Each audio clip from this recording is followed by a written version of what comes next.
but ultimately it's about creativity. Is this empowering you to create something creative? Are you creating something that you're passionate about? And so, we try to make sure that we think about the tech, but we're really trying to protect and guard the creative culture and being inspired. We want to do inspired work.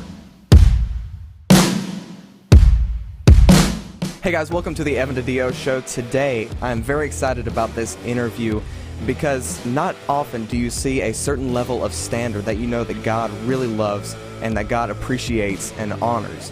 And at Bethel Production, Drake and Jesse are at the forefront of that. They are always looking, how can we raise that bar? How can we raise that standard a little bit more? So if you would, please welcome Drake and Jesse. Welcome, guys. Welcome to the interview. Hey, guys. Hey, great to be here. Let's go ahead and hit the ground running. What is the direction that Bethel is going with their tech in 2021? What are you excited about? Let's hear it. One of the main things that we're trying to do right now is put our entire video broadcast system in 4K. And that includes like our LED iMag as well. We have almost a complete 4K backbone. We're missing a couple of components, and so we're just waiting for some of those to come in, and so we can complete the 4K workflow, and that includes a 4K live stream as well. That's really crazy. Not many even TV shows are doing that, right? It's very much a sporting thing. Like sports are doing it, but that's about it right now. Yeah. What you got? I know, Jesse, you look like you wanted to say something. I was just going to say 4K is exciting. A lot of people say why.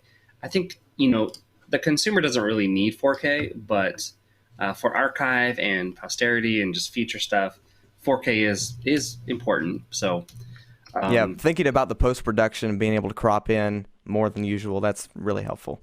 Yeah. And just as displays and technology changes with displays, I think having that, there's a relevancy to that scenario that makes it important enough to talk about today. So and things are definitely going in that direction of 4K. All the cameras, at least some of them, say they use 4K. Of course, using 1/10 of the sensor, but still pretty fun. I know, right? Exactly. Can you give us a quick rundown of your setup right now in Bethel Production? What's going on? Yeah. And if you want to watch a really long video about it, we have one over on our Bethel Production YouTube channel. Yes, I'll have that linked below, so that way you can go and check it out and all their other social links. And you can see everything, and Paul does a great job of explaining it. But real quick, we're using a Digico SD8 at front of house and monitors, Meyer Sound line array in our main room, and then an analog 3-way split to go for monitors, front of house, and our studio, which in our studio is mixed in Pro Tools. We use Symphony, Apogee Symphony interfaces to get all those inputs into Pro Tools HD, because we run over 32 channels, so we have to have the HD version of Pro Tools. For lighting, we're using GLP X4 washes and Chauvet R2 washes. Those are our main lights, and we mix in some Megalight XS extra small strobes, and we control all of that with a Grand MA2 on PC command wing, which is just a more affordable option that still gives you MA and all the tricks that it gives you.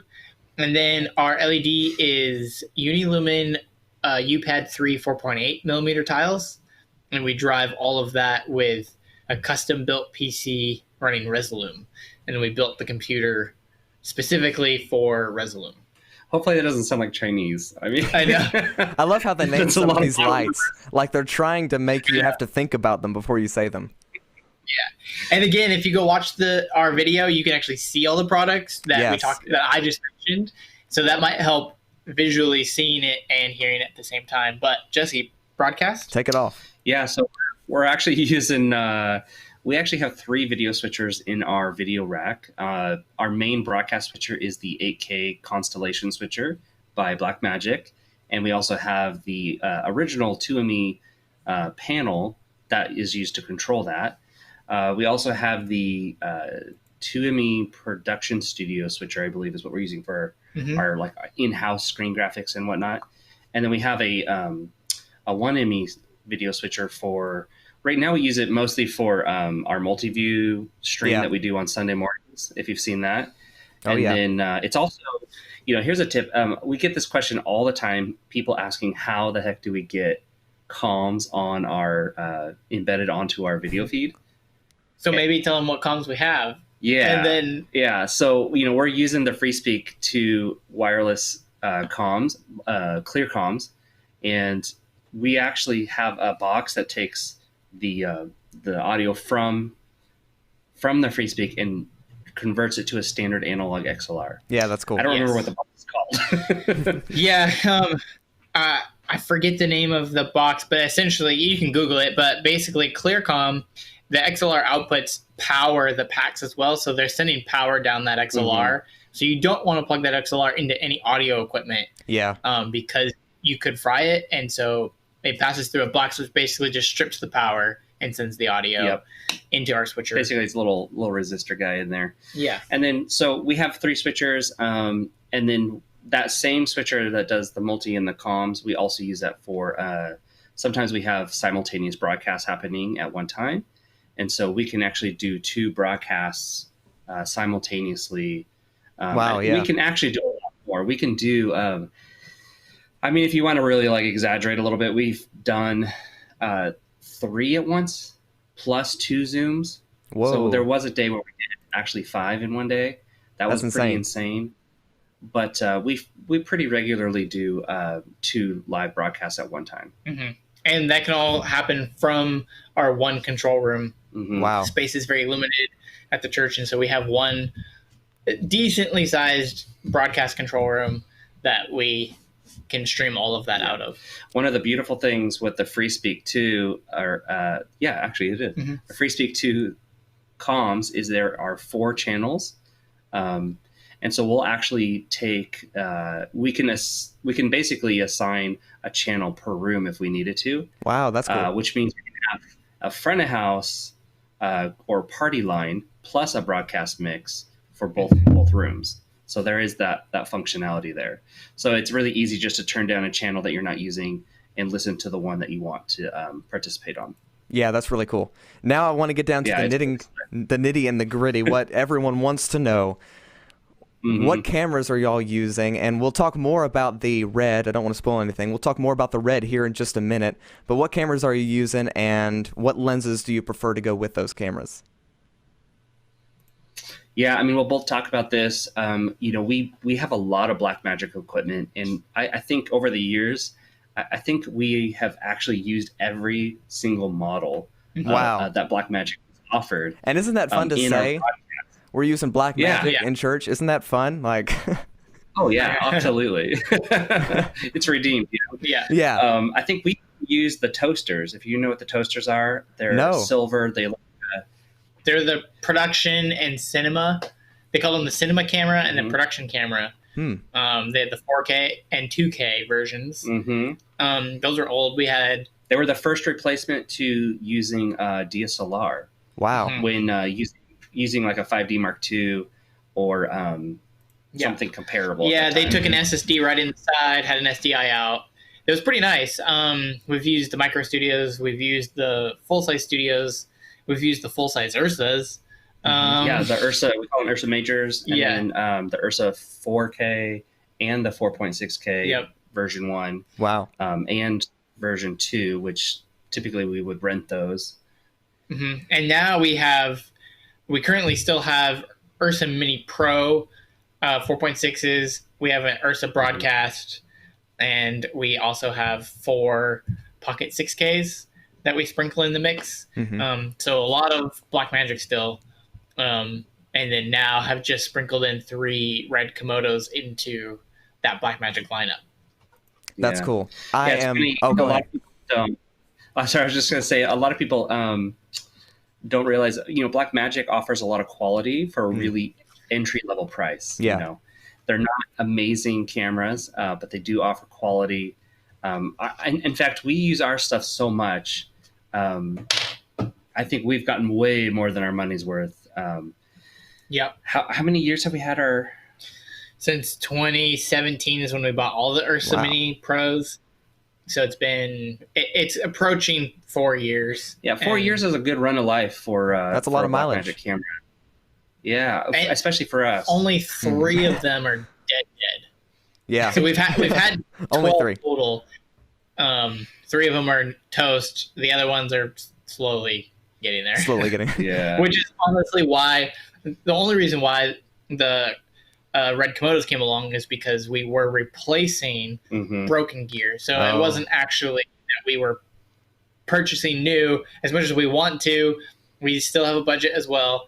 And so it's easier to get new gear when old gear finally breaks. Yeah, and I mean, if you're good, we could transition to the red while we bought it because, ultimately the price point is the same.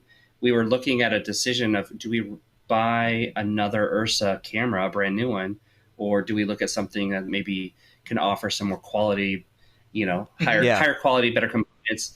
And the Komodo really transitioned us well into a higher level of quality in build quality and image quality, and for the same price point. And honestly, just so everyone knows too, we did test out the C200 by Canon, which is also the same price as the Ursa Mini Pro and the Komodo, and the limitations that it had in image quality that it did not have that I was expecting really discouraged us from the C200, where we were going to just buy more Ursas at that point, because we were like, the image quality that we get out of an Ursa is fine, but it doesn't have the limitations that the C200 does. Now, I would say the Komodo, this guy right here, it has some of the limitations that I think the C200 had, and I can explain that in a second. But the image quality is far, far superior to the C200 and the Ursa Mini Pro, to where it's like we will work with the limitations that it has because the image quality that we're getting is that much better. Wow. Yeah. And so, like you can get real tech heavy on features and camera control and all the details of a camera on a spec list, but ultimately it's about creativity. Is this empowering you to create something creative? Are you creating something that you're passionate about? And so, we try to make sure that we think about the tech, but we're really trying to protect and guard the creative culture and being inspired. We want to do inspired work. Hey guys, we're going to get right back into the interview, but I hope that you're enjoying this interview. I know that I am. This has been really impactful for me. Getting to see behind the scenes at Bethel Production is awesome. We're going to get right back into it, but first I wanted to let you know I'm here for you. If you have questions, go ahead and put them in the comments section below. I know that Drake and Jesse will actually be reading through the comments below as well, so if you have questions, they'll also probably get to see some of them. So you want to be sure to put your questions down below. We're here to help, and on this channel, I bring media tips and tools for churches. So if you need help, I'm here to help you grow your influence on social media so that way your church can have a better reach with the gospel and the tips and tools along the way. So be sure to subscribe to this channel and subscribe to Bethel Production. All the links are in the description below, even to gear. So if you want to check out some of the gear, it's in the description. If you want to check out the videos that they're referencing, they're in the description. So always go and check out the show notes and links in the description below, and let's get right back into the interview. Yes. That's powerful. Absolutely. It's being different, standing out is really powerful, and you can really see how much you guys really care about how everything looks and how the message is getting out. So it's really awesome. And I'm excited to see where it's going in 2021.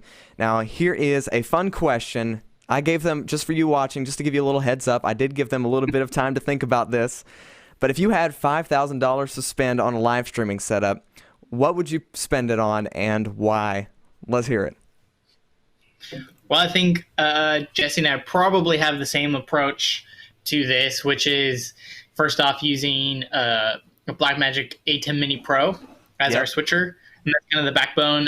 Not only is it a switcher, but it's also a hardware encoder, which we'll talk about in a second. The Blackmagic Pocket 4K, because we're trying to stay on a budget, so we're going to go with the 4K model. And then the something like the Panasonic 12 to 35 2.8 micro four thirds lens is probably something that I would recommend. It's basically a 24 to 70, and they have a 70 to 200 version as well. Yeah. And that, I mean, honestly, paired with, it's hard to beat the MacBook Pro M1, like the cheap model, it's $1,200. Yeah, like the newer one they came out with is, very much on the budget side of things, unlike their usual prices. So it's very interesting what you can do. Yeah, and I have it right here on B&H. That comes to $4,200. And then if we really want to get nitty gritty, you can get a 1 seat of ProPresenter 7 for $400. So now we're at, like 4,600 or so. $4,600. So that leaves us about $400. That leaves us about $400. For odds and ends and whatever. And I specifically put ProPresenter in because of also the encoding part, which I'll let Jesse talk about. But I'm thinking of Resi as well, with the ProPresenter allowing Resi. To stream. One of the new features, we're big fans of hardware encoding because it means you don't have to have a powerful PC. But a lot of people don't realize Resi is a fantastic transport technology. They're known previously as Living as One, but they get you a live stream to your destination in the most secure, uninterrupted, fail-safe way you can do it. So if you have a bad network or poor internet service providers in your area, this is going to be your best ticket in making sure you get quality live streams. Yeah. And hardware is expensive. The Ray encoder is about $1,000, getting into that platform, which is really quite inexpensive. But even ProPresenter 7 has a new software encoder that Resi built. It runs about 3 megabits per second, so it's not as high as their hardware encoders, but it is offering about double the data. That's interesting. Double the quality. Yeah, than what you get on YouTube. So it is significantly better, and that software encoder is already built in with ProPresenter version 7. Wow. So encoders are very important. Real quick, for our audience that, some of them might not know what an encoder is, what is an encoder and why is it important? Yeah, it's literally the thing that takes your raw video image, compresses it in a way that could be transported over public internet. Yep. It's vital. And it is vital. Hardware versus software is as simple as like the AT Mini Pro can do all the processing in it. There's other, Resi, they make hardware encoders. They can process all that in there. If you use a software encoder like vMix, Livestream, something like that, you have to have a computer that can do all that processing. And usually that computer has to be pretty beefy. Like it can't be a cheap computer. And dedicated. It has to be dedicated yes. to the purpose. A lot of people talk, I see this all the time on forums and stuff on Facebook of like, I want to have one computer to do all of this. They want to run lyrics, they want to run Logic, and they want to live stream from the same computer. No. That's not really, it's not really possible. And I would for sure get the live stream off of that computer because it should be dedicated. But using something like an AT Mini Pro hardware encoder, you can literally set it all up to where you just push the go live on the panel itself, and it's sending your stream to an RTMP destination for you and doing all of the work. So your computer can now be used for other things. Yeah, because you don't want to overpower your computer. It's one of the main things I think the churches do. They try to fit everything on one computer. Like you said, run lyrics, ProPresenter, stream to YouTube, Facebook, Instagram, wherever, and do all these other things. Pull up Bible verses on the screens in the sanctuary. You can't do all of that on one computer, so it's important to split that up. And hardware is basically like adding moving parts to your computer, I guess. Like having another piece of your computer that's doing the work for your computer. So very important. I think of it as not just doing the work of another computer, but also another employee or volunteer. Yeah. It's solving more than one problem. That's a good way of looking at it, because you put too much on one person, they're probably going to crack. Yeah. And so you split that up and it works a lot better. So very important. What are some of the essentials of live streaming that, churches, if they want to start live streaming, what should they go for at first and maybe start building from there? Well, we should probably say something about audio first. I was literally going to say that. Audio. I mean, I'm thinking like let's start with like the basics. I would personally, and I don't know, Jesse may or may not agree with me. I don't know, but I would personally say, start with a single camera and make sure that your audio and your lighting looks good before you start adding multiple cameras. Because if I turn on something that sounds bad, I don't care how many cameras it has. If it sounds bad, I'm going to click away. Yep. Yeah. I will not stay on that stream.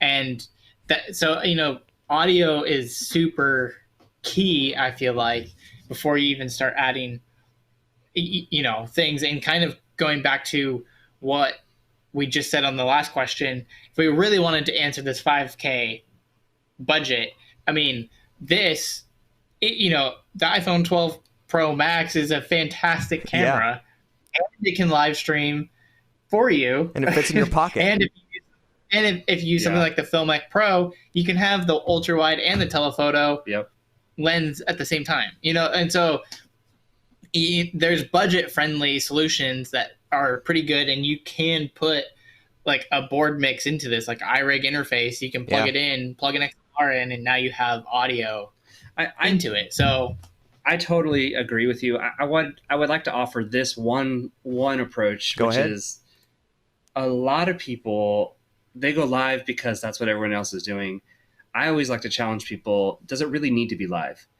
Are you actually engaging your audience? Is your content actually supporting a live audience? Are you doing something to engage with them? What is the purpose of going live? Sometimes we can eliminate a list of problems and technical challenges by simply just saying, hey, if we're not engaging a live audience, then let's just pre-record and focus on quality and delivering a really good product rather than a subpar product for the sake of being live. Wow. Yeah, absolutely. And I think that there's some other tools that look really good that aren't broadcast tools that can allow you to get a better live stream, but pre-recorded for a lower budget. You know what I mean? Like there's some things like even the cameras that you'll use. Like I'm not necessarily going to want to use a DSLR to live stream with because it has all the limitations. But if I'm recording with it, it's going to look pretty decent, and you can get them fairly cheap. And so I think that's a good thing to talk about too, because like for a small church who it typically isn't going to have many resources, you really want to make sure you're delivering something that's accessible. And so if it's distracting and not fun or enjoyable to listen or watch, it's not going to be accessible for people. So that's ask good. yourself, why do I really need to be live? And y'all can correct me if I'm wrong, but a lot of churches stream their praise and worship side of the service just because, everybody streams the praise and worship, right? And that's not as engaging for the online audience, like you were saying, Mr. Jesse. That's not what people are there for, especially in 2021. Most people are here to get an answer to a question.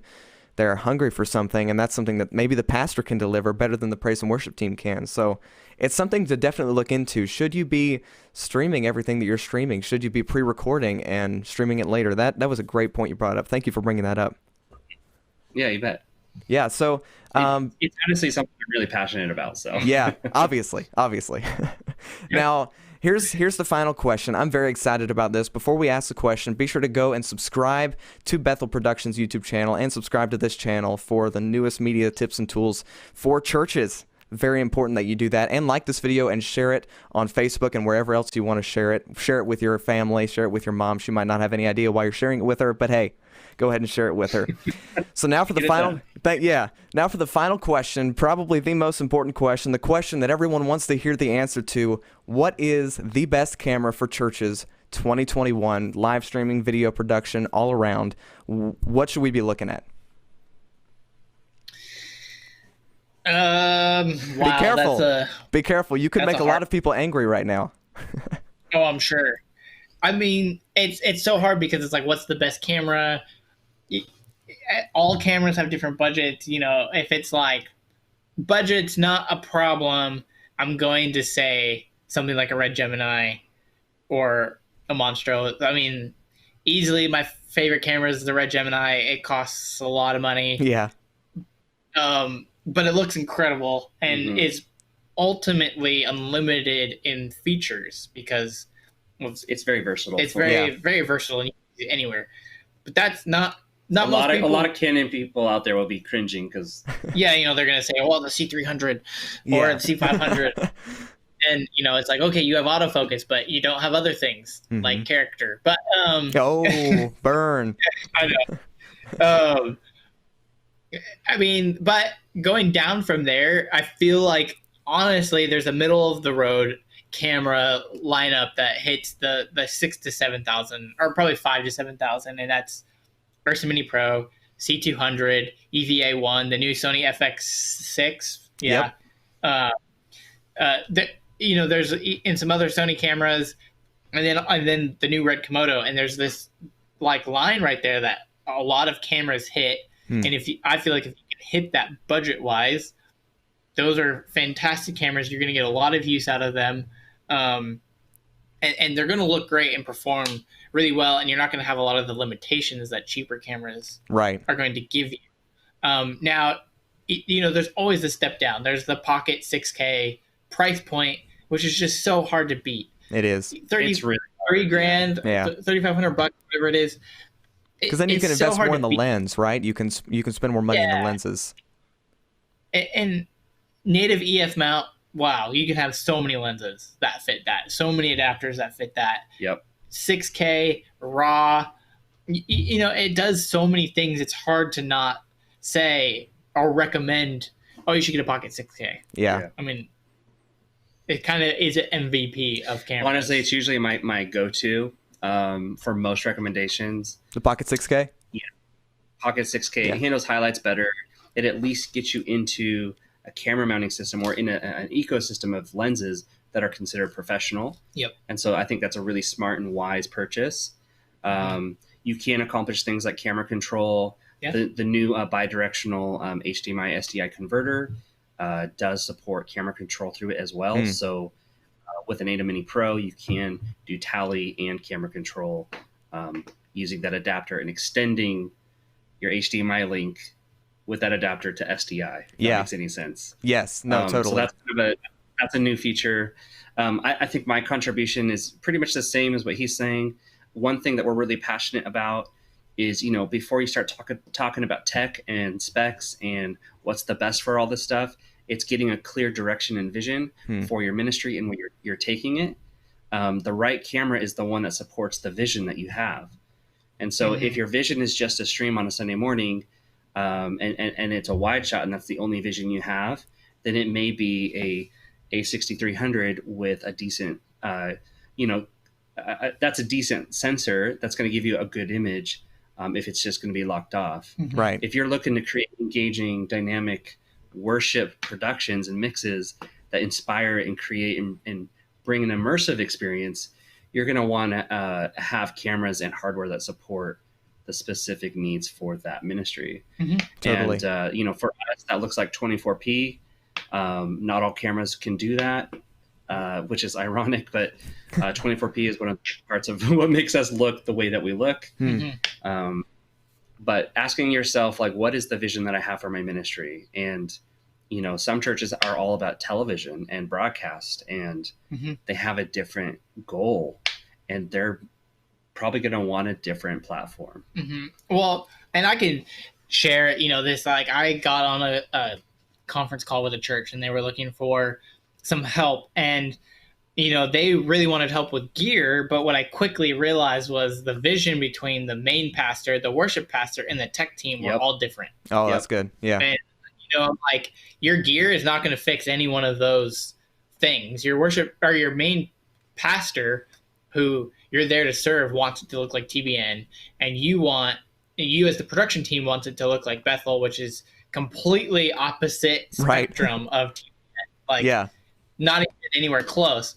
And so, my recommendation was just like, you guys need to get together and get on the same page. Ultimately, you as the production team, whether you're volunteer or on staff, that you're there to serve the ministry and the vision that, your leadership has put before you. And if we want it to look like TBN, that's what we're going to do. We're going to go after that and make it look as best as we can in that vision with what we have. And that's good. Yeah, getting clear vision before we add the tech to it, I think is really, really smart. In smart. fact, one of my pet peeves is when leadership says, here's your budget, and there's not been a conversation about vision. I think there should be an open dialogue where we're working together to accomplish those goals, and making strategic purchases along the path to make sure we get there, so we're not buying things twice or repurchasing or totally throwing out the old and going with something completely new. Yeah, absolutely. And maybe it's not even your pastor's vision to live stream yet. I mean, what if you shouldn't be investing in cameras, and maybe you should start investing in lighting first and just getting that down before you get a camera? Because maybe all you need right now is your phone, because your pastor is focusing on the in-person audience, the people that are in the building. So that's really powerful. Man, I can't thank you enough for coming on the interview today. Both of you, this has been fantastic. For those of you that are watching, if you have questions, put them in the comments section below. I'll be taking a look at them. Maybe I can shoot some of the questions over to the Bethel team and see what kind of answers they have as well. But thank you guys so much for watching. And Drake and Jesse, it has been so good to have you on today. Thank you. Thanks for having us. Yeah, great being here. Yes, maybe we can get you back sometime in the future. And those of you watching, I'll see you in the next video. Peace.